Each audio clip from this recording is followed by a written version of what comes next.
नमस्कार मित्रांनो, MBBS, BDS, BMS, BHMS अगदी फिजिओथेरपीपर्यंत आपली जी CET सेल वेबसाईट आहे, तर त्यावर एक लेटेस्ट अपडेट आहे की जे आपल्या ज्या नोटीस आहे, तर 17 नोटीस जवळपास या ठिकाणी आपल्याला दिसत आहेत.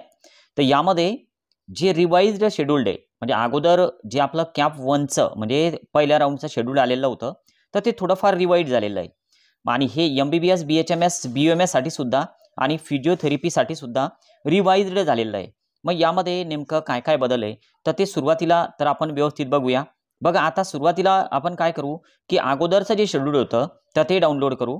आता यावर ज्यावेळेस आपण क्लिक करतोय या वेबसाईटवर जाऊन, आता हे अगोदरचं डाउनलोड होतं, तर त्यामुळं मी या ठिकाणी याला असं व्यवस्थित लावूया आपण. कधी आलेलं होतं हे? तर 3/9/2024 ला. आणि आता जे दुसरं शेड्यूल की जे आता काल आलेलं आहे, तर ते आपण बघूया. बघा आता याच वेबसाईटवर जे सेकंड नंबरचं शेड्यूल्ड आहे, तर ते या ठिकाणी रिवाइज्ड झालेलं दिसतं आपल्याला. तर ते आपण डाउनलोड करून घेऊ. बघा हे 1 नंबरलाच आहे, तर हे जे रिवाइज झालेलं आहे, तर हे एकदा डाउनलोड करून घेऊ आणि याचं सुद्धा PDF हे असं आपण समोरासमोर ठेवू.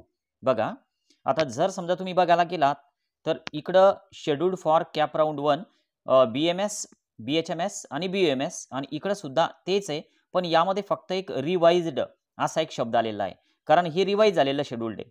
या साइडचं कोणतं हे जे आहे तर हे रिवाइज्ड आहे. ठीक आहे. आता जे पण आपलं रिवाइज झालेलं शेड्यूल आहे, तर त्यामध्ये नेमके कोणकोणते चेंजेस केलेले आहे CET सेलनं, तर ते आपण बघूया. पण त्यासाठी अगोदर तर आपल्याला अगोदरचं शेड्यूल्ड बघणं गरजेचं आहे आणि त्यासोबत आपण हे शेड्यूल्ड या ठिकाणी असं लावूया. बघा, नंबर 1 चा जो इव्हेंट आहे सीरियल नंबर 1 ला असलेला, तर हा आहे सीट मॅट्रिक्स संबंधीचा. सीट मॅट्रिक्स आपलं 9/9/2024 ला येणार होतं अगोदरच्या नोटीसनुसार. पण आता जे सीट मॅट्रिक्स आहे, तर ते 10 तारखेला येणार आहे. म्हणजे 1 दिवस या ठिकाणी एक्सटेंड करण्यात आलेला आहे सीट मॅट्रिक्स येण्यासाठी. सीट मॅट्रिक्स म्हणजे नेमकं काय असतं? तर सर्व कॉलेजमध्ये कॅटेगरीनुसार किती सीट्स आहे आणि टोटल किती कॉलेजेस येतात CET सेलवर यावर्षी चॉईस फिलिंगसाठी, तर ते सर्व सीट मॅट्रिक्समध्ये आपल्याला उपलब्ध होऊन जातं. यानंतर आपल्याला चॉईस फिलिंग लिस्ट बनवता येत असते. थोडक्यात चॉईस फिलिंगची लिस्ट ही 10 तारखेनंतर बनवणं योग्य राहील. ठीक आहे. आता हे झालं पहिला इव्हेंट. आता सीरियल नंबर 2 मध्ये काय दिलेलं आहे बघा. Online choice filling. Online choice filling जी आहे, तर ती आपल्याला समोर दिलेली दिसते. 9 तारखेपासून तर 11 तारखेपर्यंत होणार होती पहिल्या शेड्यूलमध्ये. पण आता या शेड्यूलमध्ये 10 तारखेपासून चॉईस फिलिंग सुरू होईल, तर 12 तारखेपर्यंत.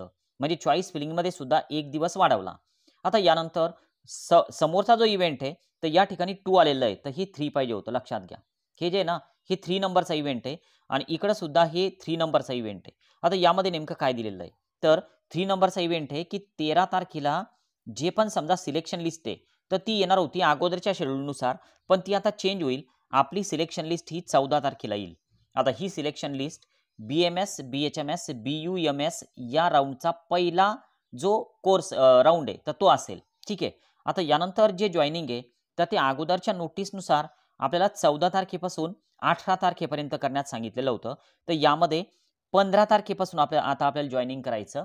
तर किती तारखेपर्यंत? 18 पर्यंत. थोडक्यात आपल्याला जॉइनिंगसाठी आता 1 दिवस कमी करण्यात आलेला आहे. अगोदरच सुट्टी होती 14 तारखेला, पण त्यामध्ये आता 15चा रविवार आला. 15ला जर का उशिरा लिस्ट आली, तर 15 तर आपल्या हातून गेलीच. मग आता उरते फक्त 16, 17, 18 म्हणजे हे काही दिवस आपल्या हाताशी राहतात, की ज्यामध्ये आपल्याला कॉलेजला जाऊन व्हिजिट करून सगळी माहिती काढून, DD काढून, ओरिजिनल डॉक्युमेंट देणं, सगळं जॉइनिंग करणं होतं. आता जॉइनिंग म्हणजे फिजिकली कोण जाणार आहे कॉलेजला? ज्यांना कॉलेज मिळतं, तर त्यांनी फिजिकली कॉलेजला जायचं, ओरिजिनल डॉक्युमेंट्स आणि DD घेऊन आणि ते कॉलेज जॉइन करायचं. पहिला राउंड हा फ्री एक्झिट असतो. तुम्ही कॉलेज जॉइन करायलाच पाहिजे, असं काही बंधन नसतं. ठीक आहे. आता ही अशीच नोटीस फिजिओथेरपी सुद्धा आलेली आहे, तर ती नक्की एकदा चेक करून घ्याल. ओके.